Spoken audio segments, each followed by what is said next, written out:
تو یا یہ بیٹھ جائیے. الحمد لله رب العالمين والصلاة والسلام على أشرف الأنبياء والمرسلين سيدنا محمد وعلى أهله وصحبه أجمعين. قال الله تعالى في القرآن الكريم: ولا تحسبن الذين قتلوا في سبيل الله أمواتا بل أحياء عند ربهم يرزقون. قال رسول الله صلى الله عليه وسلم: حب البدن من الإيمان. الحمدللہ، تمام تعریفیں اس رب کی جو دو دلوں کو حریت کی طرف عطا کرتا ہے اور غلامی کے اندھیروں میں بھی آزادی کا چراغ روشن کرتا ہے. محترم اساتذہ کرام، معزز مہمان اور میرے باہم ساتھیوں، آج کا دن صرف تقویم کی ایک تاریخ نہیں ہے، آج کا دن تاریخ کا جگر ہے. آج کا دن ایک اذان ہے جس میں الحریت کی صدا بلند ہوئی تھی. یہ وہ دن ہے جب ایک قوم نے غلامی کی طویل اندھیروں کو چاک کیا اور حریت کی روشنی کو اپنی پیشانی کا جھومر بنایا. لیکن کیا یہ آزادی ہمیں سجی ہوئی تھالی میں ملی تھی؟ نہیں، یہ ہمیں قربانیوں کے سمندر سے نکال کر دی گئی ہے. یہ ملی ہے ان ماؤں کی دعاؤں سے جنہوں نے اپنے جوان بیٹے وطن پر قربان کر دیے. یہ ملی ہے ان فقیروں کے سجدوں سے جنہوں نے حریت کی دعا مانگی. یہ ملی ہے ان شہیدوں کی لہو سے جنہوں نے اپنی جانیں گوا کر ہماری سانسوں کو آزاد بنایا. ذرا آنکھیں بند کر کے سنو، ان توپوں کی گرج سنو، ان پھانسی کے پھندوں کی چیخ سنو، ان بچوں کی ہچکی سنو جو اپنے شہید والدین کے جنازے کو دیکھ کر بے ہوش ہو گئے تھے.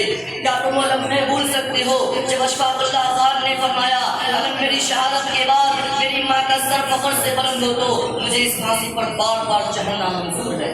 کیا تم فراموش کر سکتے ہو لمحہ جب مولانا احمد اللہ شاہ، مفتی صدیق، مولانا فضل الحق آبادی جیسے علماء نے فتوائے جہاد دے کر دشمن کے تخت کو ہلا دیا؟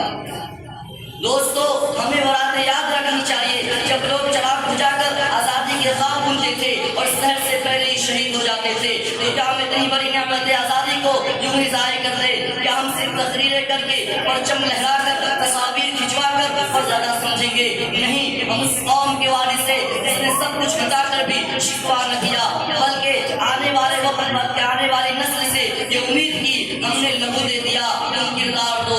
آج کا نوجوان صرف موبائل فیشن اور سوشل میڈیا کا غلام بن جائے تو آزاد نہیں.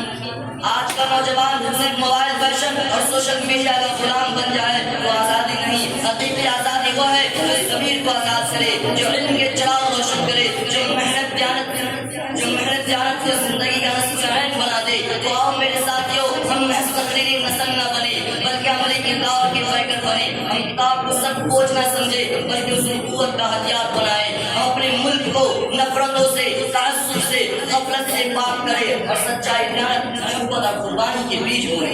یاد رکھو، قوم تقریروں سے نہیں کردار سے بنتی ہے، آزادی پرچم سے نہیں قربانی کی جذبے سے محفوظ رہتی ہے. تو آؤ آج عہد کرے، ہم سچ بولیں گے، ہم حق کے ساتھ کھڑے ہوں گے، اپنے اندر علم، اخلاق اور وفا کا چراغ روشن کریں گے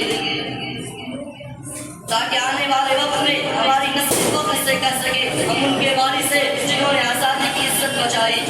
معزز حاضرین کرام، آج میں آپ سے وہ سچ بولنے آیا ہوں جسے صدیوں سے چھپایا جا رہا ہے، جسے نصاب سے کاٹ دیا گیا، جسے میڈیا نے دفنا دیا، مگر جو آج بھی تاریخ کی روح میں زندہ ہے.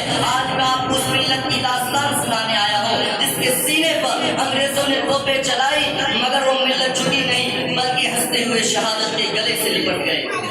آج میں آپ مسلمان ہند کو وہ تاریخ بیان کرنے آیا ہوں جس کے ہر صفحے پر خون کے چھینٹے اور ہر لفظ قربانی کی خوشبو سے مہکتا ہے. آزادی کی پہلی للکار ایک مسلمان کی زبان سے. حضرات، ہندوستان کی آزادی کی سب سے پہلی صدا کسی دوسرے نے نہیں بلکہ اسلام کے ایک مجاہد شاہ عبدالعزیز رحمۃ اللہ علیہ نے بلندی. سن 1772 میں فتویٰ دیا انگریزوں کی غلامی حرام ہے اور مسلمانوں پر فرض ہے جو اپنے وطن کی آزادی کے لیے ہتھیار اٹھائے اور لڑے. یہ فتویٰ صرف ایک شہری فکر نہ تھا بلکہ ایک انقلابی آگ تھی جس نے پورے ہندوستان میں ملیون مسلمانوں کے سینے دہکا دیے. پہلا خونی انقلاب مسلمانوں کا طوفان 1857، پھر آیا 1857 جسے انگریز کہتے ہیں بغاوت، مگر ہم کہتے جنگ آزادی تھی.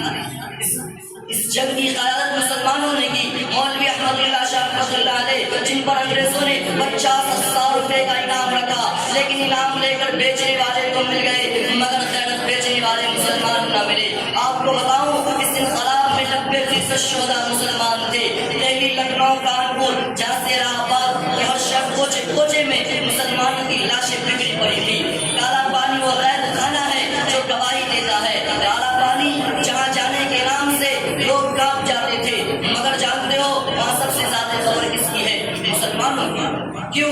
دوسروں نے معافی مانگی مگر مسلمانوں نے کہا ہم معافی نہیں مانگیں گے، ہم اپنے وطن کو آزاد کروا کر دم دیں گے. مسلمان تاجروں کی قربانی عثمان سعید یوسف مروانی، کولکتہ کے تاجر عثمان سعید نے اپنی ساری جائیداد بھارت کی آزادی پر قربان کر دی. ایک وقت تھا ہر اسکول، ہر بلڈنگ ان کی تھی، مگر آزادی کی خاطر سب کچھ چھوڑ دیا اور خود ایک کرائے کے مکان میں رہنے لگے. یہ مسلمانوں کا جذبہ، یہ قربانی کی اعلیٰ مثال ڈاکٹر امبیڈکر کو پہچان مسلمانوں نے دی. ڈاکٹر امبیڈکر جنہوں نے ہندوستان کا آئین لکھا، الیکشن ہار گئے، تب مسلمانوں نے انہیں مسلم حلقے سے لڑوایا، تب جا کر وہ آئین ساز اسمبلی میں داخل ہوئے. اگر مسلمان نہ ہوتے تو کیا امبیڈکر کو موقع ملتا؟ کیا آج یہ آئین ہوتا؟ آج ضرورت ہے پھر اسی جذبے کی. اے مسلمان نوجوان، اس قوم کے اسلاف نے اپنی جان، مال، عزت، علم، وقت سب کچھ وطن کی آزادی پر قربان کر دیا. آج تم کیا دے رہے ہو؟ آج تمہیں پھر ضرورت ہے مولوی احمد اللہ شاہ بننے کی. آج تمہیں پھر ضرورت ہے یوسف محمد علی بننے کی. آج پھر ضرورت ہے تمہیں سچائی راہ پر چلنے کی. اگر آج ہم اپنی تاریخ کو نہ جانیں گے تو ہمیں کوئی نہیں پہچانے گا. یاد رکھو، تاریخ صرف پڑھنے کے لیے نہیں ہوتی بلکہ پیدا کرنے کے لیے ہوتی ہے. تو آؤ قسم کھاؤ، ہم اپنے ملک کی خیرت واپس لائیں گے، اپنے ہندوستان کی حفاظت کریں گے، اپنے ایمان کے ساتھ ہندوستان کی شان بھی بچائیں گے. اللہ اکبر، بھارت زندہ باد، مسلمان مجاہدین زندہ باد. الحمد للہ.